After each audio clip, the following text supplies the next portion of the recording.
Olá a todos, né? Aqui é o Thiago de Macastro de novo, nosso curso mediúnico, né? Falando dos autores espíritas clássicos. Hoje a gente vai falar para um autor que ele é extremamente importante na história do espiritismo em São Paulo, mas no espiritismo do Brasil como um todo, como a gente vai ver, mas ele é bastante esquecido. Ah, leitura dos livros dele, tudo. Mas vamos lá. Falar de Caibar Schutel, né? Que viveu entre 1868, né, final do século XIX, até 1938, bastante, né, 70 anos. Vamos lá, vou falar do seu Caibar.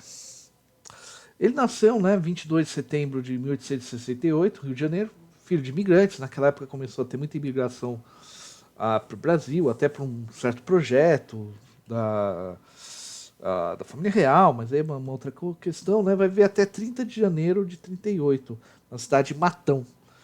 Tem aquela música, tem uma música bem conhecida, Saudades de Matão, né? Caibar foi uma das pessoas que inclusive ajudou a dar um destaque à cidade de Matão. O pai dele desencarnou aos 9 anos, então ele acabou sendo criado pelo avô. Ele estudou escola até uma certa época, e mais aos 17 anos, mas logo na adolescência ele se tornou um farmacêutico prático. Na época, o boticário, como se dizia na época, era muito comum essa formação. Não tinha a formação de farmácia como é hoje.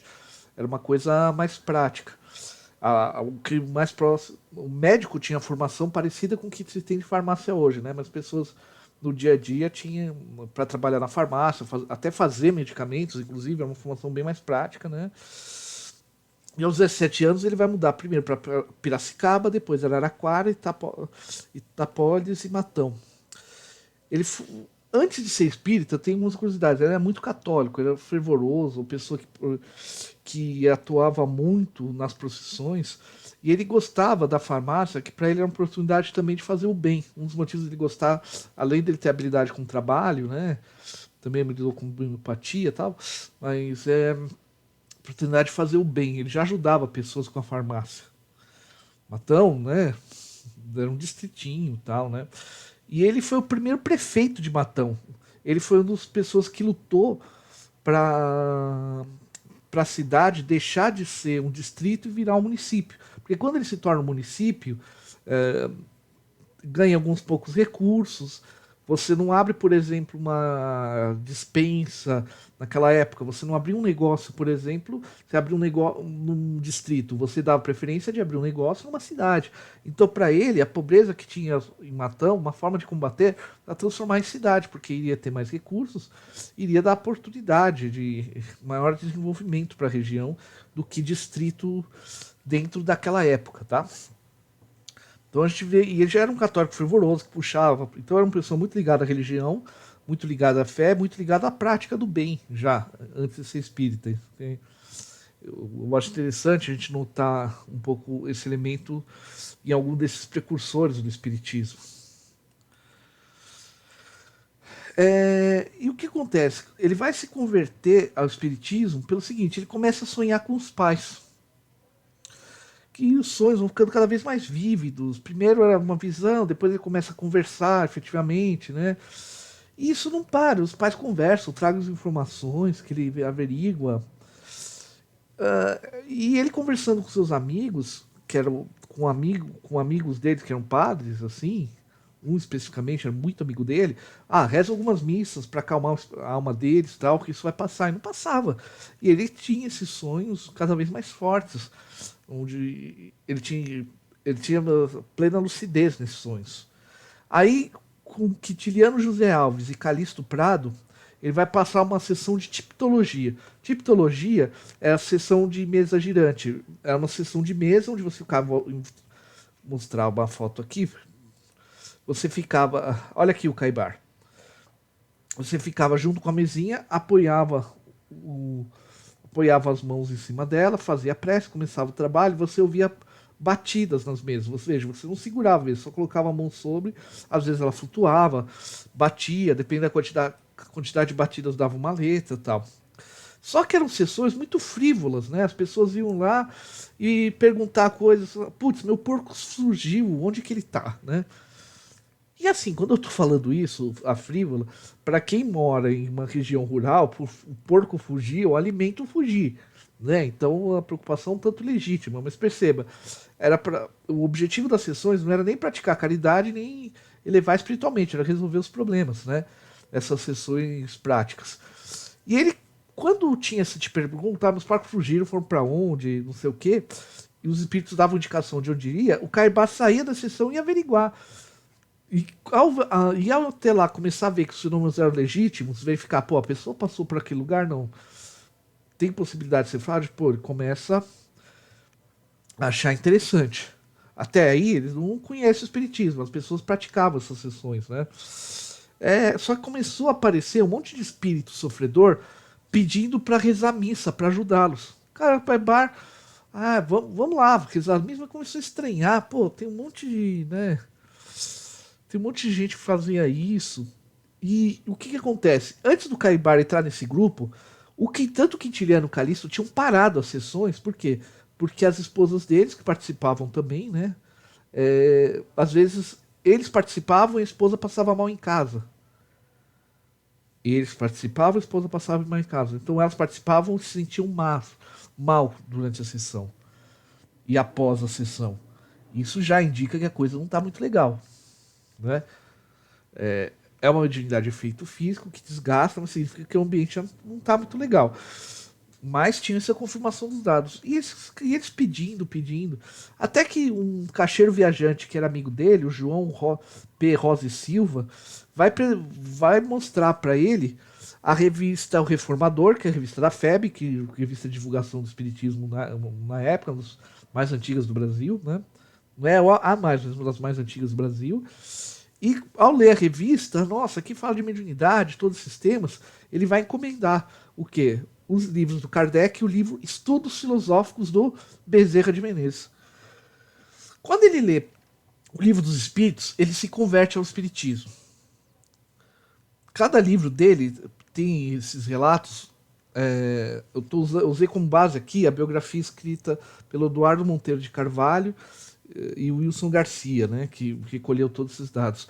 Para ele, o livro dos médiuns fez ele perceber o seguinte: olha, o que eles estão fazendo com a mediunidade não é boa. Eles não se preparam, não preparam o ambiente, não fazem prece antes, etc. A coisa está muito frívola, né? Por mais que esteja espírito sofredor pedindo ajuda, estão pedindo missa, tal. Não é isso que resolve, né? O Evangelho segundo o Espírito, segundo o Espiritismo, tocou de uma forma muito forte, porque ele era um católico fervoroso.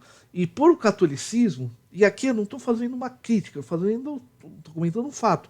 Para a teologia católica, a fé é mais importante do que as obras. No protestantismo, isso é mais enfatizado, mas você ter fé, você pedir perdão pelos seus pecados, é mais importante do que você efetivamente praticar a caridade se você não é padre. O padre, o freira tem uma outra. Se você é o cara que ajuda mais na igreja, aí sim, né?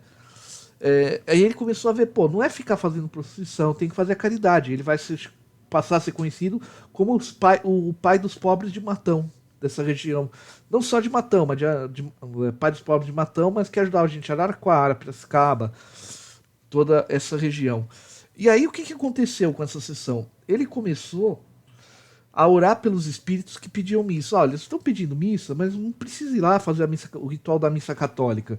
A gente pode orar por eles. Começou a orar tal, né? Com o tempo, o espírito de um padre, que tinha sido padre em outra vida, se manifestou e confessou: olha, essas preces que vocês me ajudaram muito, mas vou confessar, eu fingia ser espíritos sofredores. Ser todos esses espíritos sofredores era eu. Mas por que você está fazendo isso com a gente? A desculpa que ele deu. Eu achava engraçado vocês ficarem preocupados e a quantidade de dinheiro que vocês gastavam para fazer missa. Nossa, gente, isso pode acontecer. A gente mesmo que a gente faça reuniões mediúnicas voltadas à caridade, a gente tem que ver quando as coisas estão muito estranhas. Ele não falou isso, mas provavelmente, além dele querer tirar sarro, ele gostar de enganar, e essa questão de perda financeira, ele estava o quê? Retirando energia material. Então, quando provavelmente todos esses espíritos que se manifestavam falavam tudo muito parecido e as pessoas da reunião não percebiam. Por isso que, como médiums, a gente precisa sempre. O diretor do trabalho tem que, né, o dirigente do trabalho tem que pensar, tem que analisar isso, mas como médium é preciso que a gente faça uma autoavaliação. Todas as minhas incorporações estão iguais. Toda vez que eu psicografo a mensagem é muito parecida. Parece que falam que são vários espíritos, eu tenho a impressão que são espíritos diferentes, mas a gente, claro que a gente, com a prática, a gente até percebe quando são espíritos diferentes, mas quando nós não estamos bem no lar, não estamos fazendo muito protegido, ou não estamos com a cabeça muito boa devido aos problemas que tem em nossa volta, a gente pode começar a enganar a nossa percepção. Então a gente tem que ter uma análise interna das nossas percepções durante o fenômeno mediúnico, mas ao mesmo tempo nós temos que ter uma análise externa, analisar o que aconteceu ali. Se toda vez que a gente vai em trabalho mediúnico, a incorporação é muito igual, pode ser que nós tenhamos uma tendência a atrair determinados tipos de espíritos sofredores. Mas se está tudo muito igual, a gente pode desconfiar se não é o mesmo enganando a gente. Principalmente se a gente está num momento meio ruim, espiritualmente e tal. São coisas para a gente prestar atenção. Ou seja, a primeira experiência dele foi com espíritos mistificando, espíritos atrapalhando a sessão. Porque, assim, a coisa de achar engraçado é bem claro de espíritos zombeteiros. Só que imagina a quantidade de energia material, porque estamos falando de sessão de efeito físico, não é incorporação. A quantidade de energia material para fazer uma mesa levantar e ficar batendo no chão, até formar palavras e tal. Quer dizer, a sessão de mesa ela é muito lenta. Imagina, para digitar A, tem que. Para digitar. Ou você pede para o espírito responder uma batida com sim, duas com não. Se for para ele editar alguma palavra, ele vai lá, sei lá, 20. Se for a letra D, tem que dar um A, B, C, D. Tem que dar 4 batidas. Aí, para falar E, A, B, C, D, E, mais 5 batidos. Tem ainda essa batida no meio, mais longo. Sabe? É muito tempo, é muita energia gasta ali para as pessoas. E já antes de começar essas reuniões, que o Caibar que enfatizou, não, tô tendo esses sonhos, vamos testar esse negócio da mesa, ver se melhora. As famílias estavam, membros das famílias das pessoas estavam se sentindo mal, mas a informação que eles davam era verdadeira. Porque se a informação que os porcos não estão naquele lugar fosse falso, ninguém repetia a sessão. Por isso que a gente tem que ter um bom cuidado, muita calma, muita alta reflexão sobre a nossa prática mediúnica para realmente mantermos um equilíbrio. Essa lição que o Carvalho ensina é muito interessante. Bom, aí ele se converte ao espiritismo, né? Aí tem uma história muito interessante que fala um pouco sobre a época, né? Quando esse padre que rezava as missas para eles ficou pé da vida, que, desculpem o termo, por ele estar deixando de ser católico, né? O que esse cara fez? Ele, padre, pegou uma garruncha, é sério isso, e foi ameaçar o Caibar para voltar a ser católico. Começo do século XX, interior de São Paulo, a coisa não era fácil, não. Esse tipo de história, padre andar de trem, até padre tinha que andar armado em trem com medo, isso acontecia em São Paulo, no estado de São Paulo. Às vezes a gente, por mais que a gente tenha uma saudade da vida calma do interior, tudo, a coisa era meio feia, né? Por isso que muita gente foi mudando para a capital. Mas, no caminho, ele teve um acidente que ele meio que atirou na própria mão, chegou lá com a mão sangrando, o Caibar pegou a mão, tratou, cuidou, né, na farmácia e tal. Fica até a interpretação, se não fosse isso, ele ia ter realmente atirado no Caibar, chuta, ele foi para matar, porque ele tinha saído do espiritismo, né? A situação era tensa, né? Os padres de hoje não são mais essa coisa, né? Que maluquice, mas foi uma história verdadeira. por causa desse acidente, que Sá, ajudado pelos protetores do Caibar, no caso, eles conversaram, ele não gostou, mas continuaram amigos. Né? Inclusive tem uma situação muito curiosa, que na época ele foi fazer um curso lá no Vaticano, e falou, Caibar, você quer que eu traga alguma coisa lá da Itália? O Caibar, por favor, traz para mim uma versão da Bíblia, latim e português. Trago. E isso, a gente vê o cuidado do Caibar para estudar o texto bíblico. A gente vai ele escrever alguns textos sobre o Evangelho muito interessantes, mas olha o cuidado, ele vai pedir uma Bíblia em latim e português. Você que ele agradeço. Você quer levar uns livros para ler? E ofereceu alguns livros espíritas que ele escreveu. Cara, não quero saber se você gosta de espiritismo, não sei o quê. Joga esses livros espíritas para lá. Mas continuaram amigos a vida inteira, né? E mesmo assim, mesmo sendo amigo, ele ia levar a garrucha. Imagina se não fosse, né? Mas é uma curiosidade interessante. Isso serve pra gente ver como que era complicado aquela época. A pobreza, tudo, a insegurança das pessoas, né? Tal. Ele fez muita coisa pelo espiritismo, além de pesquisar e escrever. Então, aqui vai ser um resumo. Ele tinha além desse desdobramento, ele tinha a mediunidade de cura. Tem várias curas atribuídas a ele. É aquele médium de cura mais clássico, não que incorpora um espírito para operar alguma coisa dele, mas através de passes ele curou doenças como cânceres e uma série de outras coisas. Tem esses relatos, mas assim, ele se converteu ao espiritismo e algum tempo depois, em 1905, ele funda o Centro Espírita Amantes da Pobreza, que existe até hoje. Talvez tenha mudado de nome para Caibar Schutel, né, mas existe até hoje em Matão. Também no 1905 ele funda o jornal espírita O Clarim, que no começo tinha 2 páginas. Quando a gente vê hoje, fala, nossa, na época nem tanta gente sabe ler. Mas a maneira de divulgar o espiritismo era através de texto. Então, como provavelmente é o primeiro jornal espírita do estado de São Paulo, e que chegava ao Brasil inteiro, chegava ao Rio. Era importante ter múltiplos jornais espíritas para ser distribuído por aí, porque as pessoas podiam pegar, ler. Uma coisa é ir no centro. Ir no centro, as pessoas da cidade vão ver que você foi. Em cidades muito grandes, como São Paulo, São Caetano, São Caetano é pequena, mas tem excesso de gente. A pessoa, às vezes não sabe direito onde você vai e tal. Naquela época não, o texto dava uma margem de acesso, né?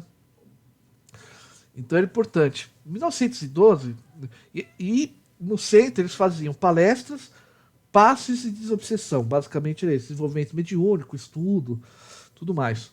Em 1912, ele vai tentar fundar o Hospital da Caridade, em Matão. Só que, infelizmente, fecha em 22 de novembro de 1913. Fechou por quê? Falta de dinheiro. Os mais pobres iam lá pedir ajuda, porque não tinha em Matão hospital nenhum. Mas quem tinha um pouco mais de posse não ajudava o hospital. Por quê? Porque era de um espírita. Matão poderia ter desde 1912 um hospital público e gratuito, mas as pessoas ali, por ter sido fundado por espírita, não quiseram ajudar. Foi basicamente por isso. Tem uma série de documentos que mostram. Enquanto ele manteve, ele buscou ajuda em cidades ao lado, em outras cidades, tudo, mas não chegou uma hora que não deu para manter. Por uma questão puramente religiosa. É triste isso, né?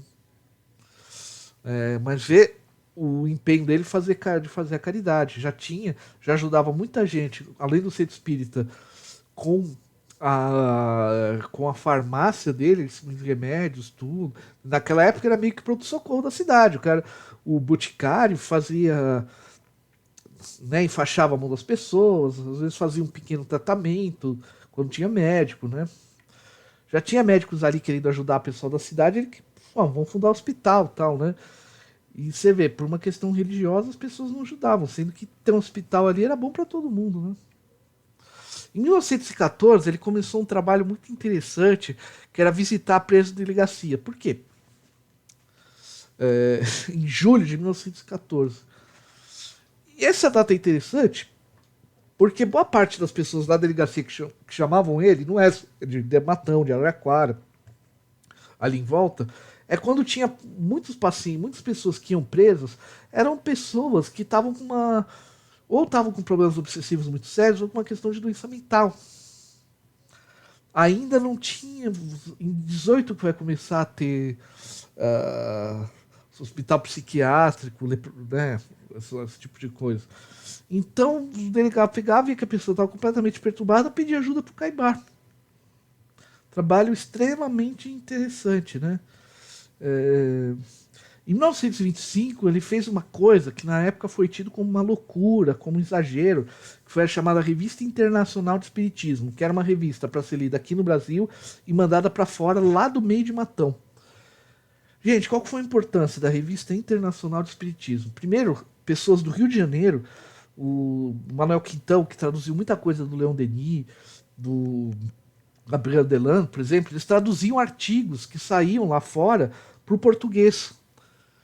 E tinha artigos daqui que também era traduzido para outra língua. Essa revista internacional de espiritismo circulava no Brasil, trazendo aquilo que estava sendo discutido sobre o espiritismo na Europa, em diversos países, era trazido no Brasil, e ao circular lá fora, eles tinham ideia do que acontecia no Brasil. E por isso, Caibar se correspondeu com muita gente, Charles Richer, pesquisadores do fenômeno mediúnico diversos. Ernesto Bozano tem uma história muito interessante que é o seguinte: o Ernesto Bozano leu essa revista, chegou lá na Itália, alguns exemplares, e ele, caramba, Brasil, um país lá da América Latina, um cara num Matão, é uma cidadezinha no interior. São Paulo não era nada nessa época, lembrando isso, né? Brasil, no máximo, era Rio de Janeiro e olhe lá. Matão, imagina, um cara no meio. E o Ernesto Bozano escreveu cartas, mandou coisas, escreveu bilhetes, escreveu bilhetes falando, não, parabéns ao Caibar, tudo, que vocês tenham muita força, sabe? Deu aquele apoio, coisa bonita, né? Só que ele teve a sacada, o Bozano, de mandar 2 cópias do mesmo texto. Nessa época que isso aconteceu, foi um pouquinho depois disso, a gente estava no governo Vargas, no primeiro governo Vargas, e nessa época o espiritismo foi muito perseguido. A própria FEB quase foi fechada à força. Um dos motivos, além de militares espíritas, de ter reuniões, de ter instituições que agregavam militares espíritas e que agregavam advogados espíritas e tal, o Caibar pegou uma das cópias e mandou para o Getúlio Vargas. O Getúlio Vargas sabia quem era o Bozano. E quando leu assim, pô, tem um italiano elogiando a obra desses espíritas, isso ajudou, isso foi um dos fatores que ajudou. E é claro, né, se a revista está sendo lida lá na Itália, tem a interpretação. Aí eu vou fazer uma interpretação um pouco diferente. Para o Eduardo Monteiro de Carvalho, o fato o Ernesto Bozano ser uma pessoa relativamente conhecida naquela época pode ter tocado o coração dele. Talvez. Então, é possível. Mas ao mesmo tempo, se a revista chega lá fora e a revista do nada some, porque eles obrigaram a fechar o centro espírita, se do nada, ou se fala que o espiritismo está sendo perseguido, essa notícia vai para a Europa inteira. Né? Então, fica aí, né? Eu posso estar sendo um pouquinho mais chato, né? Mas a gente vê, por exemplo, e claro, teve outras ações, a FEB teve ações para evitar esse tipo de coisa, mas esse foi um dos fatores que ajudou. E ela permitiu um contato muito grande dos espíritas brasileiros com o exterior. Gente, provavelmente pessoas como o Divaldo não teriam feito grandes palestras lá fora se não fosse o Caibar antes com a Revista Internacional do Espiritismo. Esse retorno do espiritismo à Europa e aos Estados Unidos. Os Estados Unidos, os fenômenos mediúnicos começaram nos Estados Unidos. O espiritismo se desenvolve na França. Hoje, com os brasileiros voltando para lá, tem ajudado esse desenvolvimento do espiritismo ali. E só foi possível por causa da revista Espiritismo durante todo esse tempo. Né? Então, ele fundou outra coisa. Em 1931, ele ajudou a fundar e presidiu. Foi o primeiro presidente da Associação de Propaganda Espírita do Estado de São Paulo, que visava a divulgação do espiritismo. E era uma espécie de USE também, né? Acabou não dando muito certo. Difícil fazer esses espíritas trabalhar juntos, né? Nessa época, inclusive, também, o Edgar Arnold pediu para o Caibar testar o método Passen, que se usa nos desenvolvimentos mediúnicos até hoje, né? Foi o Caibar que o Caibar pegou todos os textos do Armond e tal e aplicou o método para quê?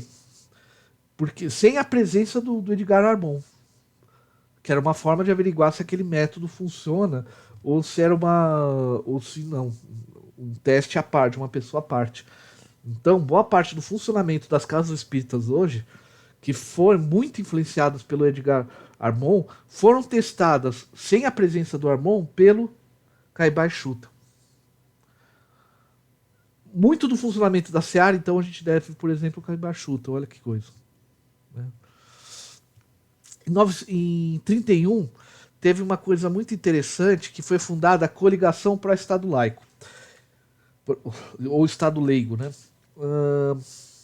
Laico e leigo nesse sentido são sinônimos. É que laico é um termo mais próximo ao latim, digamos assim. O que acontecia? Desde a Constituição da Primeira República existia liberdade religiosa. Só que na prática, isso não. Várias religiões eram perseguidas.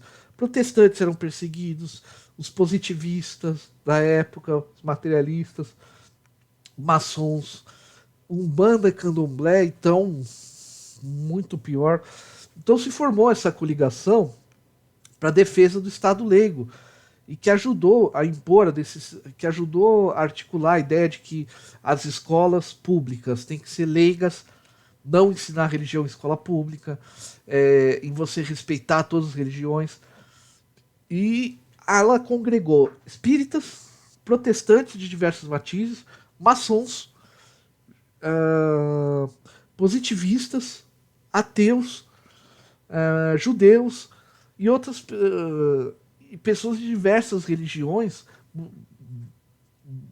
buscando essa defesa do Estado leigo sem se tornar uma espécie de partido. Era uma defesa dessa causa e não se colocar como um partido para apoiar determinado político, nada disso. Era a defesa que o governo cumprisse a Constituição. Basicamente era isso. Por muito tempo se dizia que o Caibar Chuto tinha sido o primeiro radialista espírita a fazer preleções espíritas pelo rádio, que ele fez em 36, no início pela Rádio Cultura Araraquara, depois a Rádio Botucatu, entre outras. Tudo isso tem transcrição no site que ali do nosso grupo de estudo, coloquei o grupo do WhatsApp, tá lá, onde você pode ter acesso aos livros dele, tudo. Ele não foi o primeiro. Os primeiros foram no Rio de Janeiro. Mas a Rádio Espírita, essas transmissões ali, que depois geraram uma Rádio Espírita em Matão, foram importantíssimos, porque o rádio chegava a todo mundo, né? Então foi um meio de divulgação do espiritismo fantástico. Ele foi realmente um dos precursores no estado de São Paulo. Não foi o primeiro, mas foi um dos primeiros que colocou. Ele chegou a escrever no Correio Paulistano, que era um jornal comum, explicando o que era o espiritismo para a população. O jornal gostava das matérias, porque as pessoas tinham curiosidade, saber, podiam abrir o jornal e ler ali o que era o espiritismo e tal, né? Só não continuou tanto, só teve alguns problemas porque houve muita perseguição do clero, né? E, né, 30 de janeiro de 38 ele retorna ao mundo espiritual. Mas vê, nesse tempo ele fez muita coisa. A editora O Clarim publicou os livros dele e de outros autores. Ele publicou traduções de obras de Kardec. Inclusive, ele traduziu livros de Kardec. Porque, assim, tem os livros principais da codificação, mas tem aqueles livros que são meio esquecidos. Porque, por exemplo, tem um livro chamado Instruções Práticas das Manifestações Mediúnicas. Por mais que ele tenha sido substituído pelo Livro dos Médiuns, tem algumas instruções ali que são muito interessantes pra gente. Então, ele publicou esses textos, ele tinha tinha esse ímpeto de traduzir o máximo possível de textos Kardec, divulgou vários pesquisadores europeus, pesquisas europeus em torno da mediunidade, de fenômenos anímicos, né? Então, tem uma contribuição enorme. Agora, quais são as obras dele como pesquisador? Ele tem um toque diferente porque ele vai escrever muito sobre aspectos religiosos também, né? Os aspectos mais religiosos do espiritismo. Mas é um autor que é interessante a gente resgatar. Assim, ele é muito pouco livro de Caibar. Um dos primeiros livros é o Espiritismo e Protestantismo, em 1911. O que acontece? Havia muitos ataques dos de protestantes, né, evangélicos e tal, aos espiritismos, dizendo que a prática tem a ver com demônio, porque tal trecho bíblico proíbe a manifestação de espíritos e por aí vai. Putz, é um negócio que o que eu acho triste nisso, porque o protestantismo nessa época também é perseguido, né? Mas mesmo assim você para falar mal do espiritismo, né? Complicado, né? Então, então ele. Por que é em face dos evangelhos e da ciência? Porque eles usavam tanto a explicação dos fenômenos mediúnicos para as curas ali no meio protestante, mas também mostrar que, se você analisar bem os textos evangélicos, os fenômenos mediúnicos estão lá. Né? Então, é um texto interessante também para quem tem conhecidos protestantes, que às vezes conversam muito, fica falando, mas o cara não sei o que, trecho de Daniel falou isso, falou aquilo. Ele faz uma leitura do Antigo Testamento que é muito interessante também. Então, é um livro. É um livro de polêmica religiosa, mas ele tinha uma postura de mostrar, olha, eu posso ler esse texto aqui que você está usando para me acusar também dessa forma aqui.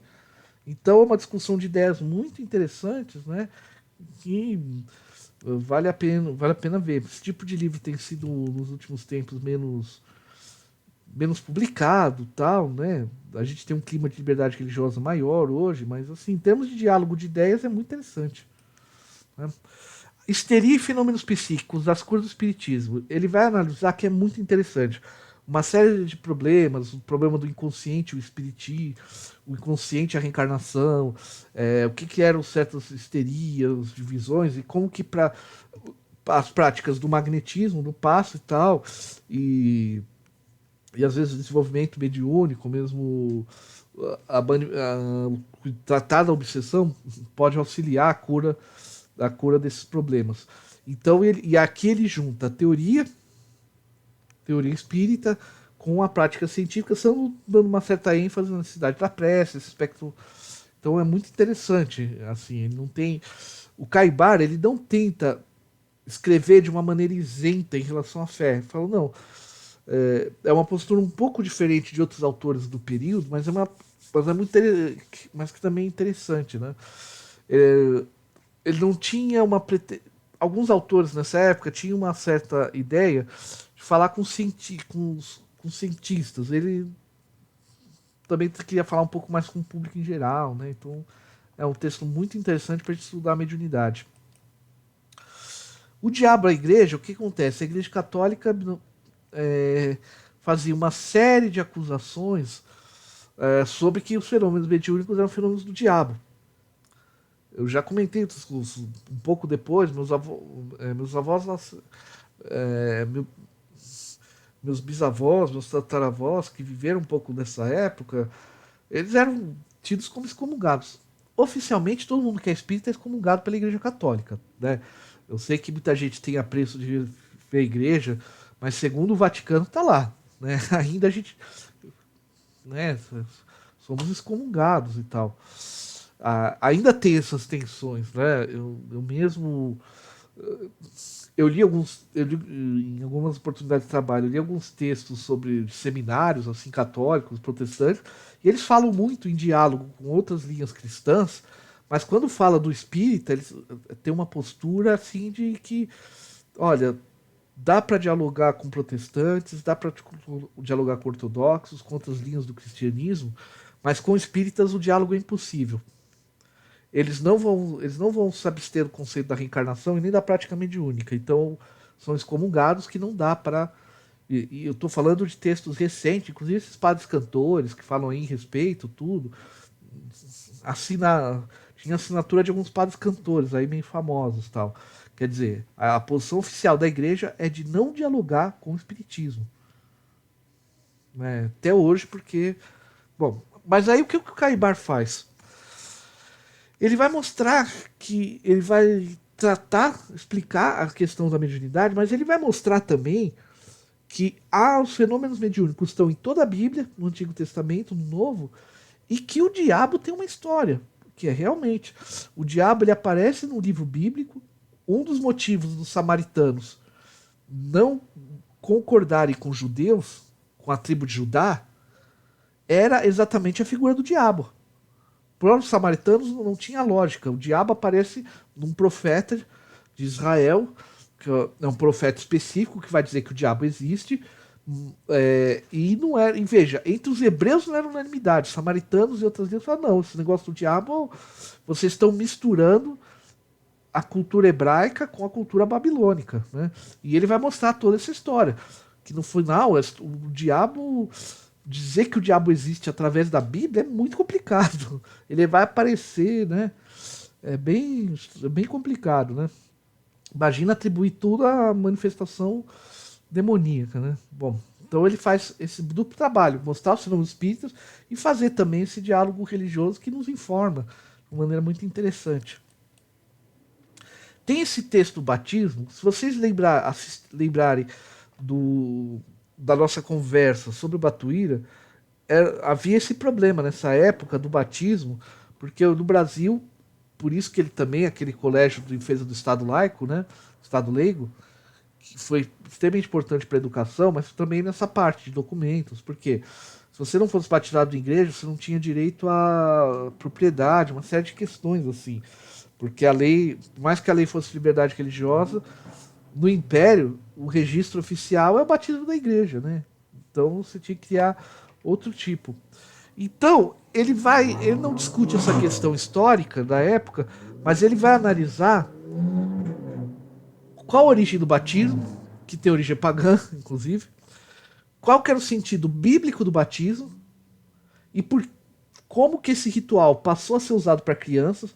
O batismo, originalmente na cultura da época de Jesus, é quando o adulto resolveu mudar de vida. Por isso que uma parte dos protestantes não batizam a criança. A Igreja Católica passou a considerar que a criança tem que ser batizada porque parte do princípio que a criança nasce através do pecado original de Adão e Eva. E essa é uma interpretação católica, né, feito por um dos pais da Igreja, tal.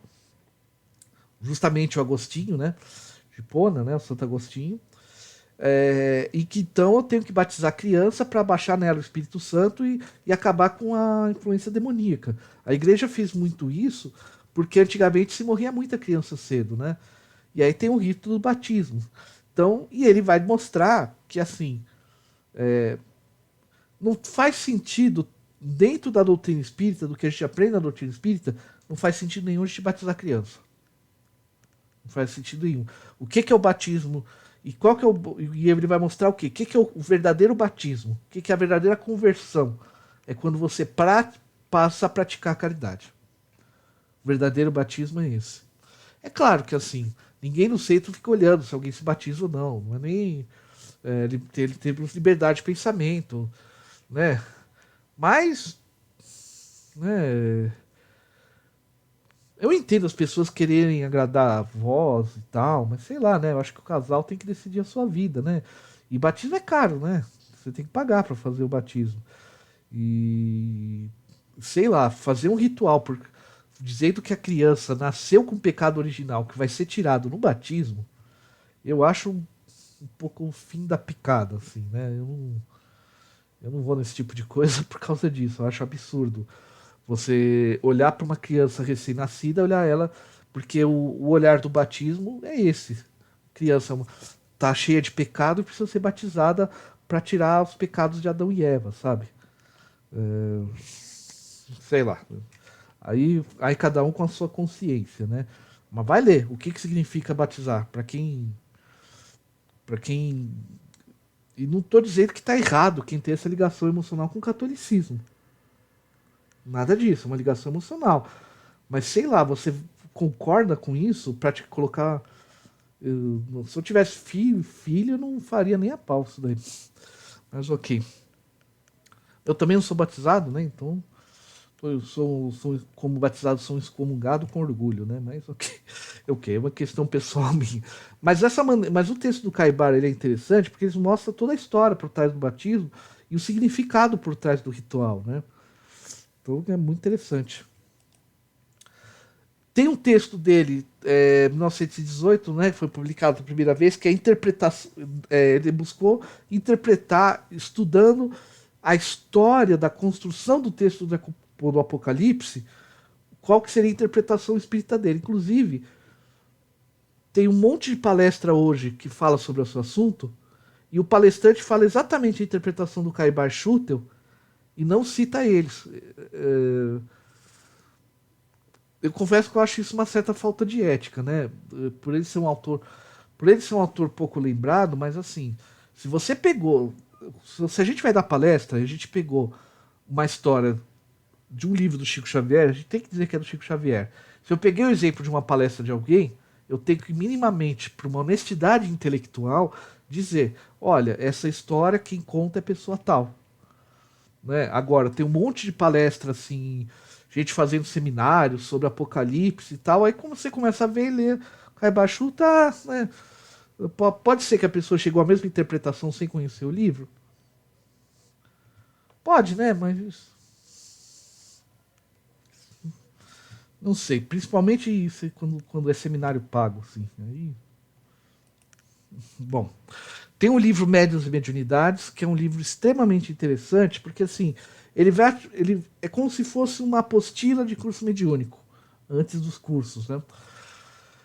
Mas ele vai falar muito da prática. Então, por exemplo, ele vai explicar o que é perispírito, o que é o anjo da guarda, o que é o guia espiritual, vai falar da tipologia e vai explicar como faz a sessão de, como se fazia na época a sessão de tipologia. Vai falar da incorporação, vai explicar como era a sessão de incorporação feita naquela época. Que é aquilo que André Luiz descreve nos livros, inclusive.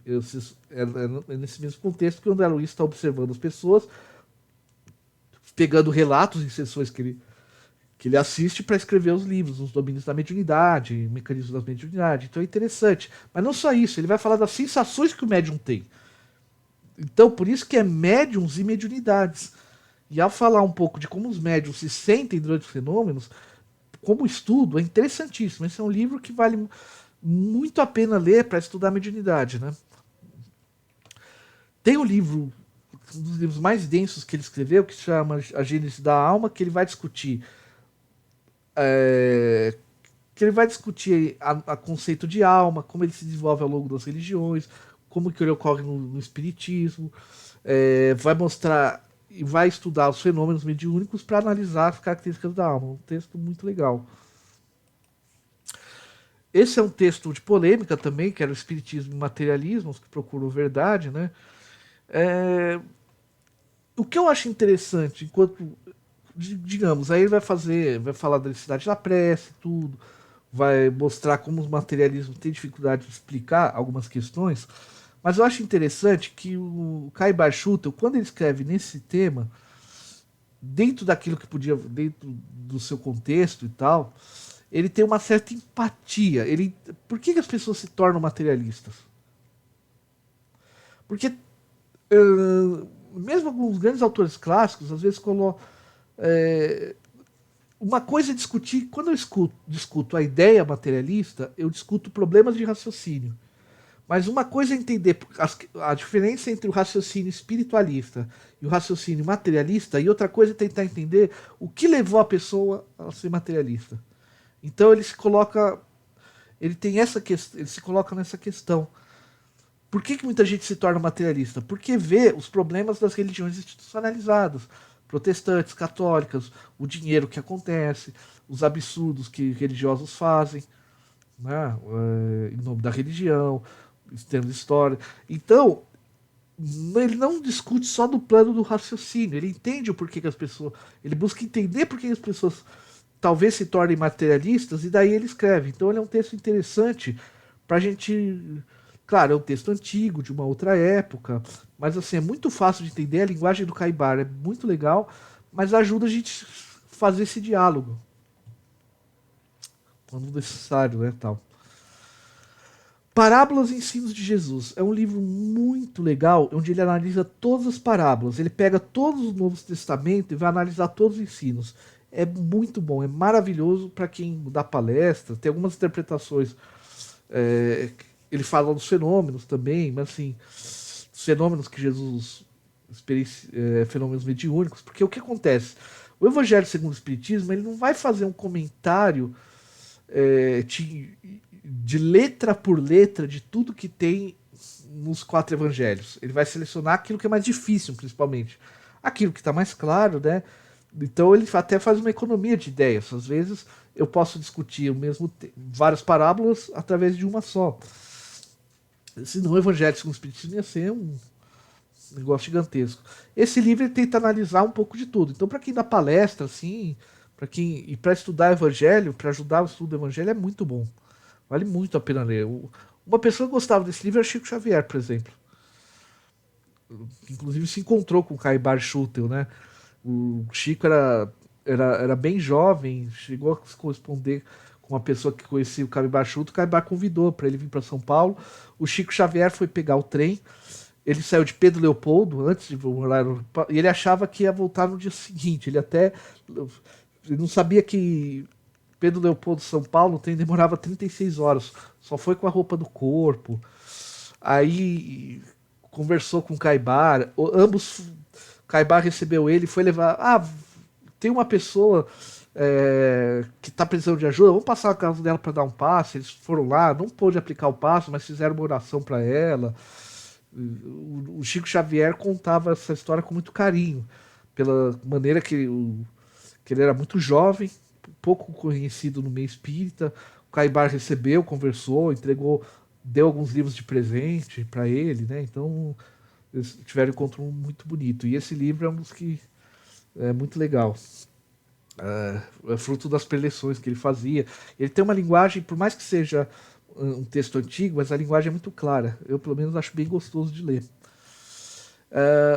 O espírito do cristianismo ele vai para uma outra análise.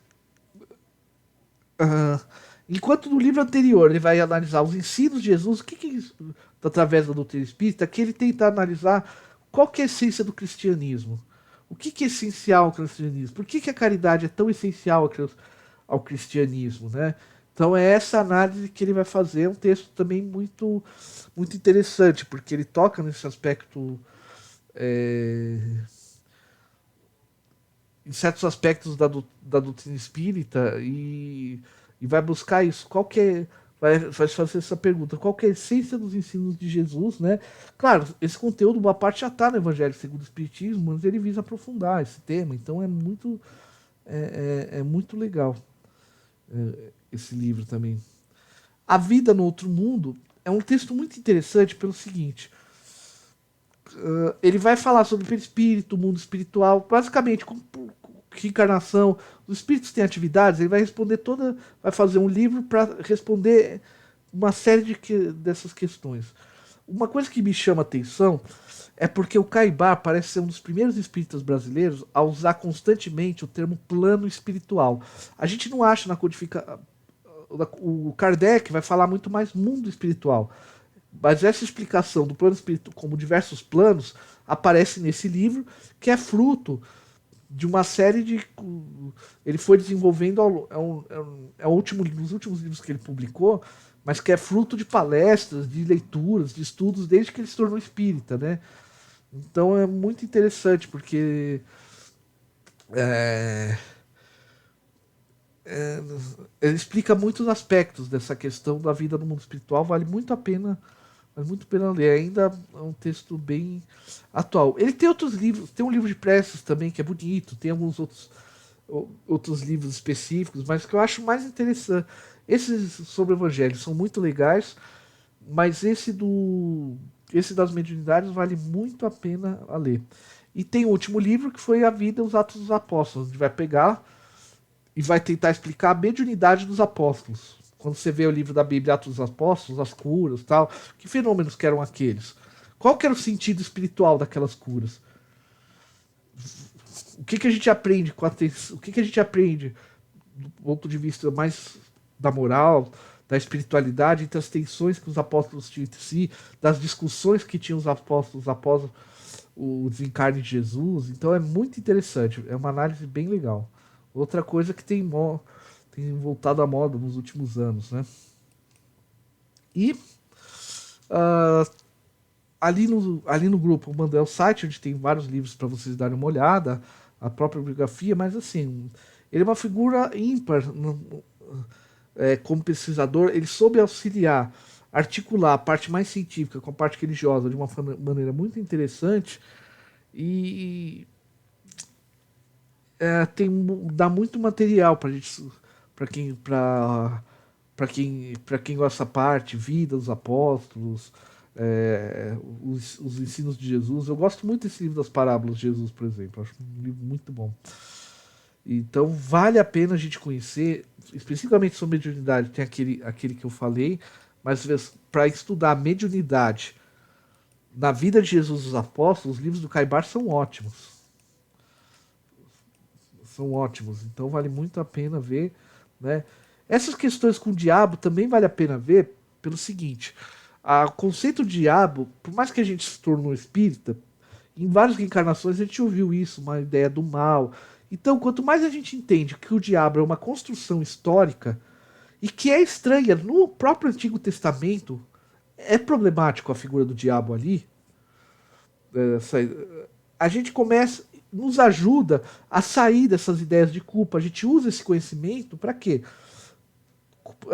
Não só por uma questão de curiosidade, mas também para trabalhar em nós essas noções de culpa, essas noções de que o mal existe em si mesmo, todas essas questões. Então é muito interessante esse tipo de estudo por causa disso. Ajuda, não é só uma questão intelectual, mas é uma questão, sabe, de sair disso, dessa noção de que existe mal absoluto e essas ideias que acabam nos atrapalhando muito no dia a dia. Tá legal? Obrigado a todos. Qualquer comentário, qualquer questão tá embaixo e vale muito a pena. Inclusive porque assim, toda essa parte de médias e mediunidades impacta diretamente o trabalho do Edgar Moll. Como falei, foi o Caibá que foi o pesquisador que testou a metodologia do Edgar Moll e que todos os centros do estado de São Paulo praticamente usam. É o método que a gente usa na Seara, é o método que o pessoal do Joana de Ângeles usa, que a irmã Clara usa e por aí vai. E ele foi o cara que ele foi uma espécie de orientador do Armon nesse sentido, porque o Armon propôs, fez os testes, mas quem, digamos, deu uma balizada, discutiu sobre o método, refinou, em contato com o Armon, foi